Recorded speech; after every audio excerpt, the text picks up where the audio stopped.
இன்று மாடி தோட்டத்தில் விளைஞ்ச சுண்டக்காவை பறித்து துவையல் பண்ணலாம் வாங்க. அதுக்கு தேவையானது சுண்டக்காய் 1 கப்பு. அதை கழுவி காம்பு எடுத்து நசுக்கி வச்சுக்கோங்க. கூட கடலப்பருப்பு, உளுத்தம்பருப்பு 1 ஸ்பூன், 5 வரமிளகாய் எடுத்துக்கோங்க. அதுக்கப்புறமா 3 பல் பூண்டு, கொஞ்சம் புளிங்க, சுவைக்கு உப்பு எடுத்துக்கோங்க.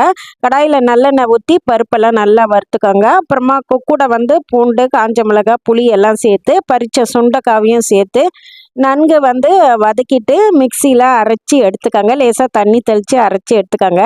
இது சூடான சாதத்து கூட சாப்பிட்றதுக்கு ரொம்ப நல்லா இருக்குங்க. கூட இட்லி, தோசை, சப்பாத்தி கூடலாம் நல்லா சாப்பிட ருசியாக இருக்கும். எலும்புக்கு ரொம்ப வலு சேர்க்கக்கூடிய ஒரு துவையலுங்க. வயிற்றில் இருக்க பூச்சியெல்லாம் வெளியேற்றிடுங்க. வைட்டமின் சி நிறைய இதில் இருக்குங்க. வாரம் ஒரு முறை இதை நம்ம சமையல் செஞ்சு இப்படி அரைச்சி துவையலாக சாப்பிடும்போது ரொம்ப நல்லா இருக்குங்க. ரொம்ப சுவை மிகுந்ததுங்க. நன்றிங்க.